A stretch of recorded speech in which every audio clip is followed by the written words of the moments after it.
Far beyond the mountains, there lay a quiet village called Merrow's Hollow. It was a place where the river sang through the night, and lanterns swayed gently on porches as though breathing with the wind. Life was simple there, but within its simplicity was a thread of magic, something the villagers rarely spoke of but always felt. In the center of the village stood an ancient well, lined with moss and stones smoothed by centuries of hands. The elders often said the well had a voice soft, like water whispering secrets. Children dared each other to lean close and listen, but only one girl, Elira, was brave enough to do so often. She was curious, the kind who asked too many questions and wandered too far. Yet her heart was always open to the mysteries of the world. One autumn evening, when the leaves turned copper and gold, Elira heard something different from the well. Instead of the usual murmurs, she caught a clear phrase, "Find the key beneath the willow." Her heart skipped, for there was only one willow tree in Merrow's Hollow, its branches trailing into the river like fingers brushing the current.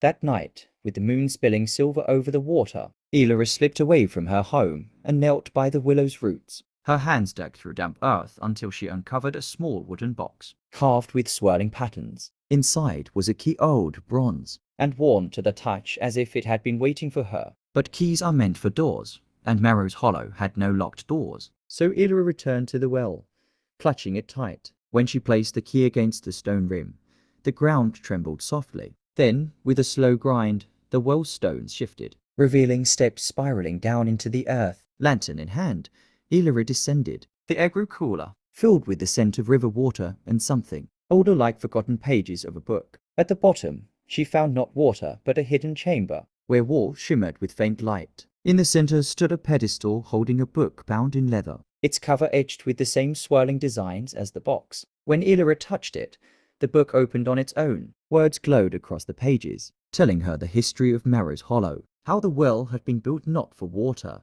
but as a gateway to memory. It held the village's past, its stories, its laughter, and even its grief, ensuring they would never be lost to time. From that night onward, Elira visited often, adding new stories into the book. She wrote of the people she loved, of the way the river gleamed at dawn, and of the songs sung at festivals. And though she grew older, the villagers began to notice that their history no longer faded. Even small details, like a child's laughter or a lantern's glow, lived on. The well no longer whispered to anyone else, only to Elira, for she had become its keeper, the guardian of memory in a village where no story was ever truly forgotten.